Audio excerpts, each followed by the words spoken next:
স্বাগত ডিবিসি সংবাদে। আপনাদের সাথে আছি আমি শোভন শাহমিন দিশা। আমি এবারে জানাবো খবরে বিস্তারিত। ইসকনের বিষয়ে কঠোর অবস্থানে রয়েছে সরকার। ইস্যুটি সরকার গুরুত্ব দিয়ে দেখায় হস্তক্ষেপ করবে না আদালত। কোনো সংগঠন নিষিদ্ধের ব্যাপারে সিদ্ধান্ত নেবে সরকার, এমন বক্তব্য করেছে হাইকোর্ট।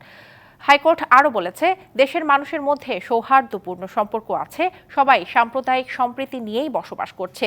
দেশের জনগণ এবং সম্পদের যেন ক্ষতি না হয় সেদিকে সরকারকে খেয়াল রাখতে বলেছে হাইকোর্ট।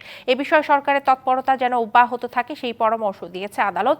সর্বোচ্চ অগ্রাধিকার দিয়ে সরকার 3টি মামলা করেছে এবং 33 জনকে গ্রেপ্তার করা হয়েছে বলে হাইকোর্টকে জানায় রাষ্ট্রপক্ষ। সহকর্মীকে হত্যার প্রতিবাদে দ্বিতীয় দিন কর্মবিরতি পালন করছেন চট্টগ্রাম জেলা আইনজীবী সমিতির সদস্যরা। এই মুহূর্তে আদালত চত্বরে মানববন্ধন করছেন তারা। সেখানে রয়েছেন সহকর্মী মাসুদুল হক। আমরা সরাসরি চলে যাচ্ছি সেখানে। মাসুদ, আজকের কর্মসূচি থেকে কি দাবি তোলা হয়েছে, সব মিলিয়ে কেমন পরিস্থিতি দেখছেন, বিস্তারিত জানাবেন। আইনজীবী আলিফ হত্যার প্রতিবাদে এই মুহূর্তে চট্টগ্রাম আদালত চত্বরে মানববন্ধন করছে তার সহকর্মীরা। আপনারা দেখছেন এখানে বিভিন্ন বিশ্ববিদ্যালয়ের আপনার এলামানাই আপনার অ্যাসোসিয়েশনের যারা নেতৃত্ব তারা এখানে রয়েছেন। তারা আজকের এই মানববন্ধন থেকে ইসকনকে নিষিদ্ধ করার দাবি তারা উঠিয়েছেন। তাদের যেটি বক্তব্য হচ্ছে, আলিফকে যারা নৃশংসভাবে হত্যা করেছে তাদেরকে অচিরেই গ্রেপ্তার করে যাতে দৃষ্টান্তমূলক শাস্তি দাবি করা হয়, এবং একই সাথে তারা ইসকনকে নিষিদ্ধ করার তারা দাবি জানিয়েছেন। এবং আজকের এই মানববন্ধন এখানে চট্টগ্রাম জেলা আইনজীবী সমিতির সকল শ্রেণী পেশা রাজনৈতিক দলের নেতৃত্ব তারা এখানে সমবেত হয়েছেন। তাদের বক্তব্য হচ্ছে, ইসকনের যিনি গ্রেপ্তার হয়েছেন তার পক্ষে কোনো আইনজীবীকে না দাঁড়ানোর তারা অনুরোধ করেছেন। এবং আমরা সকাল থেকে দেখেছি আজকে কিন্তু চট্টগ্রাম আদালতের সকল ধরনের বিচারিক কার্যক্রম বন্ধ, অর্থাৎ গতকাল এবং আজকে থেকে কিন্তু চট্টগ্রাম আদালতের সকল ধরনের কার্যক্রম বন্ধ রয়েছে। এবং এর ফলে কিন্তু যারা এখানে বিচার প্রার্থী রয়েছেন তারাও কিন্তু এখানে আসছেন, তারাও কিন্তু আসলে দুর্ভোগে পড়েছে, অর্থাৎ যেহেতু বিচার কাজ বন্ধ রয়েছে। যারা আইনজীবী তাদের যেটি মূল বক্তব্য হচ্ছে, অবশ্যই ইসকনকে নিষিদ্ধ করতে হবে। একই সাথে এই ঘটনার সাথে যারা জড়িত তাদেরকে তারা গ্রেপ্তারের দাবি জানিয়েছেন। এবং এই ঘটনায় আপনারা জানেন, সর্বশেষ যে ঘটনায় গতকাল রাতে 3টি মামলা হয়েছে, অর্থাৎ পুলিশের উপর হামলা এবং সরকারি কাজে বাধা। এবং এই মামলায় মোট আসামি করা হয়েছে প্রায় 76 জনের নাম উল্লেখ, এবং প্রায় 1 থেকে 1,500 জনকে অজ্ঞাত আসামি করা হয়েছে। যদিও এখনও পর্যন্ত হত্যা মামলার যেটি মামলা সেটি এখনও দায়ের করা হয়নি। আমরা জানতে পেরেছি আজকে দুপুর নাগাদ নিহতের পরিবারের পক্ষ থেকে হয়তো মামলা দায়ের করা হতে পারে। যেমনটি বলছিলাম, এই মুহূর্তে চট্টগ্রাম আদালতে উত্তাল আইনজীবীরা এখানে মানববন্ধন করছেন, বিক্ষোভ করছেন। শুধু এখানে নয়, আদালতের বিভিন্ন জায়গায় তারা এই মুহূর্তে মানববন্ধন করছেন। তাদের যে মূল বক্তব্য হচ্ছে, এই ঘটনার সাথে যারা জড়িত তাদেরকে অচিরেই তাদেরকে গ্রেপ্তার করে দৃষ্টান্তমূলক শাস্তি দিতে হবে। তো এই ছিল আমার কাছে চট্টগ্রাম থেকে খবরাখবর। মাসুদ, আপনাকে ধন্যবাদ। চট্টগ্রামে আইনজীবী সাইফুল ইসলাম আলিফ হত্যার প্রতিবাদ এবং ইসকন নিষিদ্ধের দাবিতে বরিশালে বিক্ষোভ মিছিল করেছেন আইনজীবীরা। সকাল 10টার দিকে জেলা ও দায়রা জজ আদালত প্রাঙ্গণ থেকে বিক্ষোভ মিছিল বের করা হয়। নগরীর বিভিন্ন সড়ক প্রদক্ষিণ করে আদালতের সামনে বিক্ষোভ সমাবেশ করেন আইনজীবীরা। এ সময় চিন্ময় কৃষ্ণ শেখ হাসিনার দোসর আখ্যা দিয়ে তার বিচারের দাবি জানানো হয়। একই সাথে সাইফুল হত্যায় জড়িতদের দ্রুত বিচারের আওতায় এনে ফাঁসির দাবি জানান তারা। সিটি কর্পোরেশন এবং পৌরসভায় জনপ্রতিনিধি না থাকায় বিপাকে সেবা প্রত্যাশীরা। জন্ম, মৃত্যু, নিবন্ধন, ওয়ারিশ সনদ সহ প্রয়োজনীয় সেবা পেতে সময় এবং দুর্ভোগ পোহাতে হচ্ছে সাধারণ মানুষকে। প্রশাসক থাকলেও দুর্ভোগ কমছে না। সংশ্লিষ্টদের দাবি, দুর্ভোগ কমাতে নানা উদ্যোগ নেওয়া হয়েছে। ঢাকাসহ সারা দেশে 12টি সিটি কর্পোরেশন ও 323টি পৌরসভা। এসব সিটি কর্পোরেশন সহ পৌরসভাগুলোতে প্রতিদিন হাজারো মানুষ আসে শিক্ষা প্রতিষ্ঠানে ভর্তি, পাসপোর্ট, জাতীয় পরিচয়পত্র, ভিসা আবেদন সহ 19টি নাগরিক সেবা পেতে। 5 আগস্ট সরকার পতনের পর থেকে দেশের এসব সিটি কর্পোরেশন ও পৌরসভাগুলোতে জনপ্রতিনিধিরা অনুপস্থিত। তাদের অনুপস্থিতিতে নাগরিক সেবা দিতে হিমশিম খাচ্ছে প্রশাসক ও সরকারি কর্মকর্তারা। এমন বাস্তবতায় গুরুত্বপূর্ণ নাগরিক সেবা পেতে চরম দুর্ভোগ ও ভোগান্তির শিকার হচ্ছে সেবা প্রত্যাশীরা। রুহুল, তিনি বোনের জন্ম নিবন্ধনের সংশোধনের জন্য রায়েরবাজার থেকে উত্তর সিটি কর্পোরেশনের জোনাল অফিসে ঘুরছেন প্রায় এক সপ্তাহ ধরে।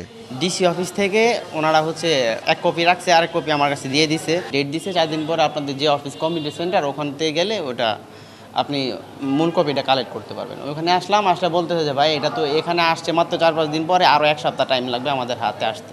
রাজধানীর কাউন্সিলর অফিস ও জোনাল অফিসের কর্মচারীরা বলছেন তারা সাধ্যমতো চেষ্টা করছেন সেবা দিতে, তবে জনপ্রতিনিধি না থাকায় উঠে আসে তাদের সীমাবদ্ধতার কথাও। এক ব্যক্তি 9টা ওয়ার্ড করা সম্ভব না, আপনারা ভাগ করে দেন, 3টে ওয়ার্ড করে দেন, আরও 2জন অফিসার দেন। এই 9টা ওয়ার্ডের দায়িত্ব একজনকে দেওয়া হয়েছে। তাই 9টা ওয়ার্ড থেকে রোজ যদি একটা ওয়ার্ড থেকে 20টা সার্টিফিকেটও যায় তাহলে 180টা সার্টিফিকেট হয়। হ্যাঁ, এগুলা চেক করার ব্যাপার আছে, মনে করেন অনুমোদনের ব্যাপার আছে। কাউন্সিলর মহোদয় না থাকার কারণে একটু দেরি হচ্ছে। এসব বিষয়ে ঢাকার উত্তর সিটি কর্পোরেশনের প্রধান নির্বাহী কর্মকর্তা জানান, নাগরিক সেবা নিশ্চিত করতে তারা সর্বোচ্চ চেষ্টা করছেন, তবে সেবা প্রত্যাশীদের আবেদন যাচাই বাছাই করতে গিয়ে কিছুটা সময় লাগছে। যখন কাউন্সিলররা ছিলেন তখন একটা লোকাল অ্যাটাচমেন্টের কারণে সবাইকে চিনতেন জানতেন, বাট এইখানে একটু সমস্যা আছে। সে কারণে এই সার্টিফিকেটগুলা বা ঠিকানা সঠিক কিনা এটা যাচাই করতে কিছুটা সময় নিচ্ছে। এই সময়টা সেবা প্রার্থীরা দিতে চায় না। স্বল্প সময়ে সেবা নিশ্চিত করতে পুরো সিটি কর্পোরেশন এলাকায় কাউন্সিলর অফিসের কাজগুলোকে 10টি জোনাল অফিসকে ভাগ করে দেয়া হয়েছে বলে জানান এই কর্মকর্তা। আমাদের এই জন্ম নিবন্ধনের সিস্টেমটাকে ইন্টারফেসিং করার জন্য আমরা জন্ম নিবন্ধন যে দপ্তর আছে রেজিস্ট্রার জেনারেলের কার্যালয়, তাকে আমরা অনুরোধ করব যাতে এটা সহজ হয়ে যায়। ভেরিফিকেশনটা সহজ হলে কার্য নিষ্পত্তির টাইম কিন্তু কমে আসবে। শাহ ইমন, ডিবিসি নিউজ, ঢাকা। আজ থেকে কক্সবাজার সেন্ট মার্টিন নৌ রুটে পর্যটকবাহী জাহাজ চলাচলের কথা থাকলেও যাত্রী সংকটে পিছিয়ে গেল সময়। তবে 1 ডিসেম্বর থেকে সেন্ট মার্টিনে পর্যটকবাহী জাহাজ চলাচল শুরু করার নতুন সিদ্ধান্ত হয়েছে। বুধবার সন্ধ্যায় তথ্য নিশ্চিত করেছেন প্রশাসন ও জাহাজ মালিক কর্তৃপক্ষ। চলাচলের অনুমতি পাওয়া জাহাজ কেয়ারি সিন্দাবাদের ব্যবস্থাপক নূর মোহাম্মদ জানিয়েছেন, তাদের জাহাজের ধারণ ক্ষমতা 350 জন, অথচ টিকিট বুকিং 100 জনেরও করায়নি। এই কারণে সেন্ট মার্টিনের উদ্দেশ্যে জাহাজ ছাড়া সম্ভব হচ্ছে না। এ কারণে 3 দিন পিছিয়ে জাহাজ ছাড়ার সিদ্ধান্ত নেওয়া হয়েছে। নভেম্বরের রাত্রি যাপনে নিষেধাজ্ঞার কারণে সেন্ট মার্টিন দ্বীপ ভ্রমণে পর্যটকদের অনীহা বলেও মন্তব্য করেন তিনি। কক্সবাজার সদর উপজেলা নির্বাহী কর্মকর্তা জানিয়েছেন, শুধু বাংলাদেশ ট্যুরিজম বোর্ডের অ্যাপস থেকে সংগৃহীত ট্রাভেল পাসধারী পর্যটকরা অনুমোদিত জাহাজে ভ্রমণ করতে পারবেন। নাটোরের 7 দিনের ব্যবধানে আবারও লালপুরের রেল লাইনে ফাটল দেখা দিয়েছে। এতে ট্রেন চলাচল করছে ধীর গতিতে। রেলওয়ের কর্মীরা জানিয়েছেন, সকালে লাইন পরিদর্শনের সময় আজিমনগর স্টেশন এবং আবদুল্লাহপুর জংশনের মধ্যবর্তী নর্থ বেঙ্গল সুগার মিলের কাছে ডাউন লাইনে ফাটল দেখা যায়। রেলওয়ের উপসহকারী প্রকৌশলী আফজাল হোসেন খাঁ জানান, রেল লাইনে ফাটলের ঘটনা অস্বাভাবিক নয়। লাইন কিছুটা পুরাতন হয়ে গেলে বা স্লিপারের নিচ থেকে পাথর সরে গেলে ফাটল দেখা দিতে পারে। এরই মধ্যে মেরামতের কাজ শুরু করেছেন কর্মীরা। কিছুক্ষণের মধ্যে ট্রেন চলাচল স্বাভাবিক হয়ে যাবে।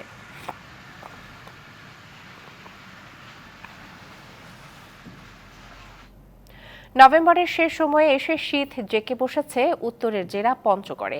সকাল 9টায় মৌসুমী সর্বনিম্ন তাপমাত্রা 12.1 ডিগ্রি সেলসিয়াস রেকর্ড করা হয়েছে তেঁতুলিয়ায়। গতকাল ছিল 13.4 ডিগ্রি সেলসিয়াস।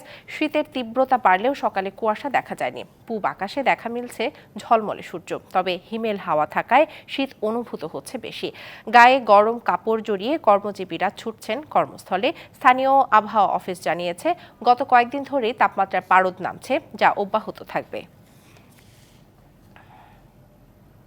যুক্তরাষ্ট্রের নবনির্বাচিত প্রেসিডেন্ট ডোনাল্ড ট্রাম্পের মন্ত্রিসভার জন্য বেছে নেওয়া একাধিক সদস্য ও মনোনীত কর্মকর্তা বোমা হামলার হুমকির মুখে পড়েছেন বলে জানিয়েছে গোয়েন্দা সংস্থা FBI।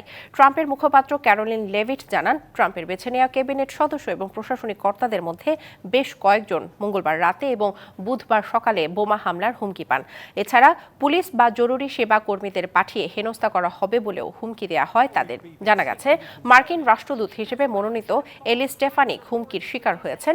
বিবিসির এক প্রতিবেদনে উঠে আসে, মনোনীতদের মধ্যে মোট 9 জন হুমকির সম্মুখীন হয়েছেন। তবে কারা কারা এই হুমকি পেয়েছেন বা কিভাবে তাদের হুমকি দেওয়া হয়েছে তা স্পষ্ট করেনি লেভিট।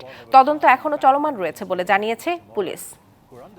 এক শতাব্দী পর নভেম্বরে রেকর্ড পরিমাণ তুষারপাত দেখছে এশিয়ার দেশ দক্ষিণ কোরিয়া। বুধবার দেশটির রাজধানী সিউলে 16 সেন্টিমিটার পর্যন্ত তুষারপাত রেকর্ড করা হয়েছে। থমকে গেছে স্বাভাবিক জনজীবন। এরই মধ্যে সিউলে সড়ক দুর্ঘটনায় মারা গেছে অন্তত 2 জন। দেশ জুড়ে বাতিল করা হয়েছে অনেক ফ্লাইট। বরফে ঢেকে গেছে দক্ষিণ কোরিয়ার রাজধানী সিউল। শ্বেত শুভ্র এই তুষারপাত রেকর্ড ভেঙেছে 1907 সালের। বুধবার সিউলে তুষারপাত হয় 16 সেন্টিমিটার পর্যন্ত। এর আগে 1972 সালের নভেম্বর মাসে এই শহরটিতে সর্বোচ্চ তুষারপাত হয় 12.4 সেন্টিমিটার। স্বাভাবিক তুষারপাতে রাজধানী সহ পুরো দেশ থমকে গেছে। বাতিল করা হয়েছে অনেক ফ্লাইট, বন্ধ হয়ে গেছে রাস্তাঘাট, থমকে গেছে জীবনযাত্রা। বন্ধ রাখা হয়েছে শত শত হাইকিং ট্রেইলও। সড়ক দুর্ঘটনা ও অন্যান্য তুষার সম্পর্কিত ঘটনা এড়াতে সব জরুরি সেবাকর্মী ও সরঞ্জাম মোতায়েনের জন্য নিরাপত্তা ও পরিবহন মন্ত্রণালয়কে নির্দেশ দিয়েছেন প্রেসিডেন্ট ইউন সুক ইয়ল।